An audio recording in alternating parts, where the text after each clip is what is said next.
Hello, dear client, Lalita here, making you a quick and thorough video based on a session that I just had with a client.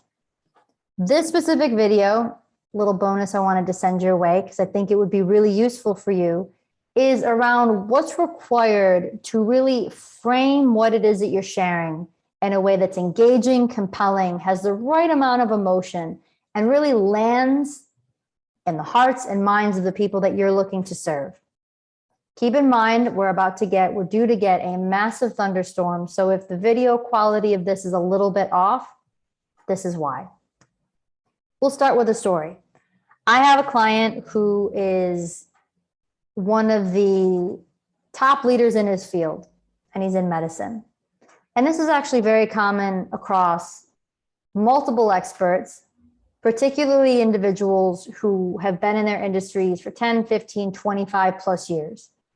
It's the gift of knowing too much, right? You have so much experience in what it is that you do that, well, when you go to sit down and pick out what you want to share with people, it can be challenging and frustrating to figure out what are the pieces that I share?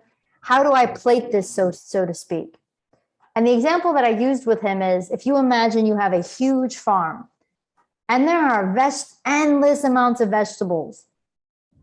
And each vegetable is an example of your wisdom, your research, your life experiences, things that are rooted in integrity and in real world practicality, meaning you know this. You know this from a spiritual sense, you know this from a practical sense, your professional life, your research, all of it points to this. And you have acres and acres of just all these great veggies.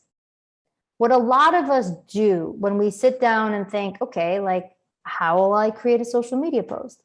How am I going to create this TEDx? How am I going to communicate this message? Well, you have so many vegetables. If you don't have a recipe, if you don't have a plate, so to speak, then what you end up doing is you're just throwing veggies at people. There's no real rhyme or reason, and people have a question. You're like, well, this veggie could work, or this veggie could work. And the difference with throwing veggies at people versus offering a beautifully curated salad on a plate is the difference between eating like a pig, putting it in a big trough, or going to a bougie LA restaurant and charging $200 for a salad, or going to the south of France and having farm to table. What we're in the training for is for you to be in the business of south of France farm to table thought leadership. What does that really mean? What that means is, first off, in the south of France, many of these chefs have their own land and they grow their own food. I remember one time I had a piece it was melon and basil. Sounds really basic. I don't even like cantaloupe. But let me tell you, it was one of the best things I had ever eaten. It was simple, it was delicious, it was high quality, it was fresh. And they charged a beautiful penny for this very simple dish. So keep in mind, you don't need a lot of bells and whistles with what it is that you're doing, but you need it to be quality and you need it to resonate with the person that you're sitting in front of. What are the pieces then that create this plate? What are the ways that you can form context and have people engage, taking all of your wisdom and turning it into a salad, turning it into a restaurant people want to come and frequent? Or as another client I spoke with the other day, stop thinking of what you're creating as a solo train in the night. No, you're creating Grand Central Station. There's a difference. These are the things that you need. And it's the difference between being seen as someone who has a sales pitch and just cares about selling you something. These people often feel like hacks. Between being a Mussolini, plenty of passion, plenty of conviction, not a lot of integrity. And being a grounded thought leader, a grounded person who's going to genuinely, who knows and is here to help others and guide them. So what do you need? First thing, you need a core central idea. Whatever you're tying your speech around, you need a central mission. These are actually different. The mission that drives what it is that you do.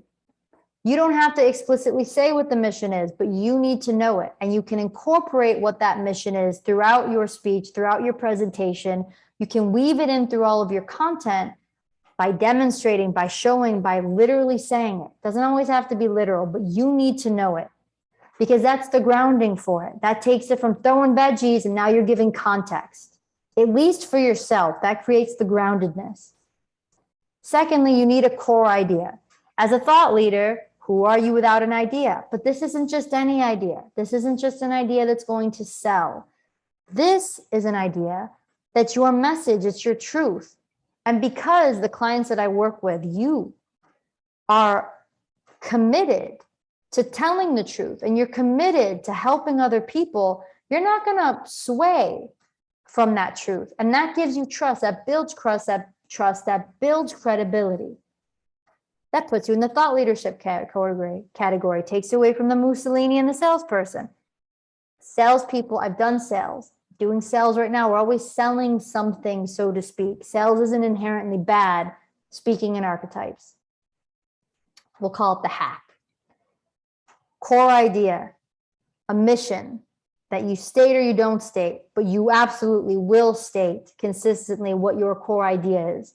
You can see this in a slew of books when people talk about, I think it's a book, Speak is one. What do you think the core idea is around that? Bulletproof. What do you think the core idea is around that? You need that core idea, period. You also need to have conviction. Where can you get conviction from? You can also pull, this is part of that, include personal examples without using personal examples. So you can say something like, let's say, for example, as a child, you were bullied a lot. And you've learned that through doing jujitsu, that you have learned self-confidence, and that statistically through your research, you also see that these kids who get into martial arts at a young age, not only are more confident, they're bullied less. Through your own life experience and through research, this is demonstrated. You don't have to tell people you were bullied as a kid and did jujitsu, but you can say in your content and in your speech and in your plating, so to speak, that you may be someone who experiences negative pushback in the workplace. You may be someone that experiences being bullied. Statistics show that X, Y, and Z helps with this by enrolling your kids, enrolling yourselves in a martial arts program for this length of time. The reason it connects to your emotions is because it's personal, even though you don't use your personal example. So we have a core idea, we have conviction and emotion pulled from examples where you may or may not use your own details. A mission. You also need to show what's in it for them. Tell them where you're taking them. Why should they be listening to this? What are they going to get from this? Because if they don't understand that they're eating a salad, what they interpret is they're eating a bunch of vegetables. It's the difference between the $200 salad, simple, and a bunch of veggies.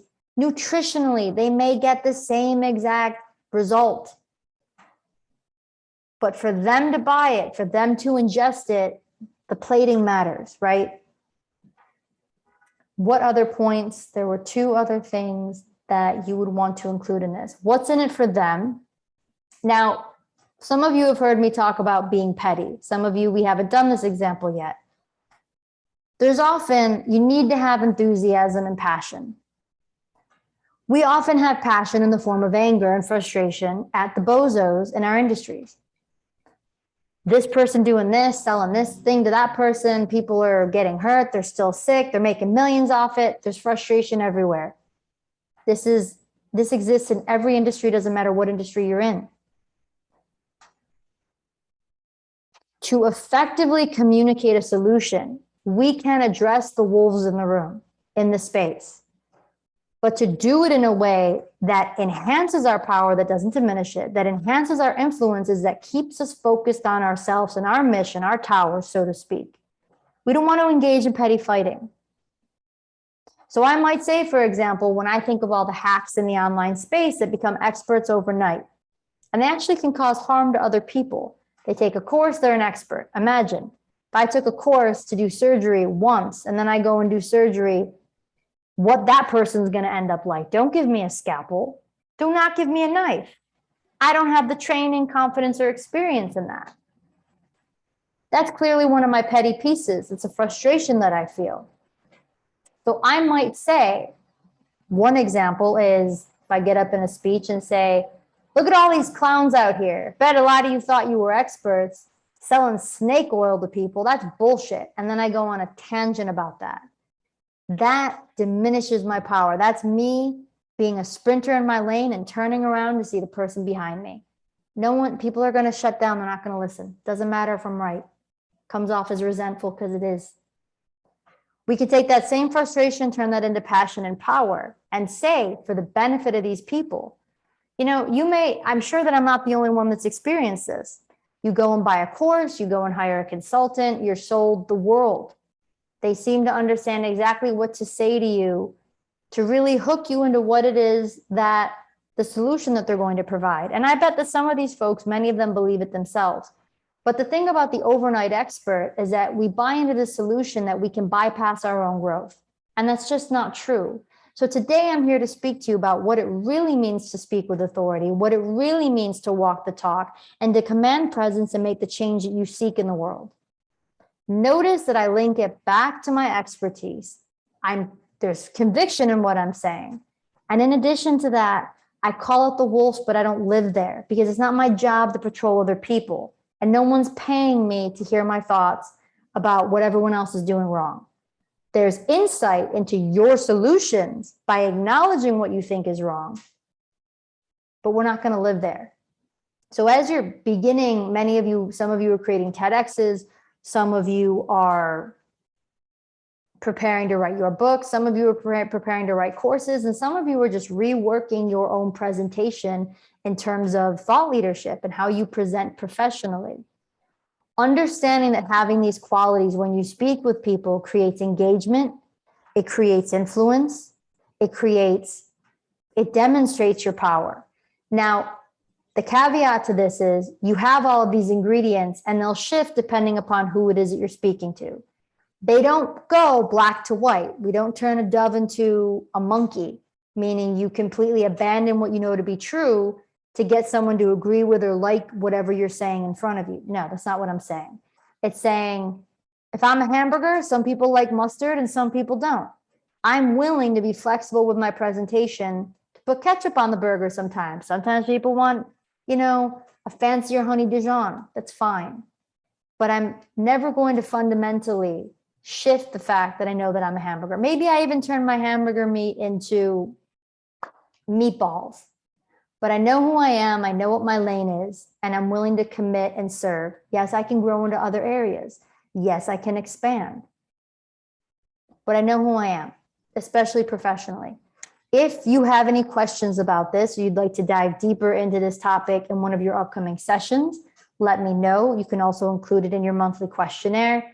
I hope that this helps you as you create content, as you develop your thought leadership, to understand how to best present your ideas in a way that's compelling, that has heart, and that is well received by the right people.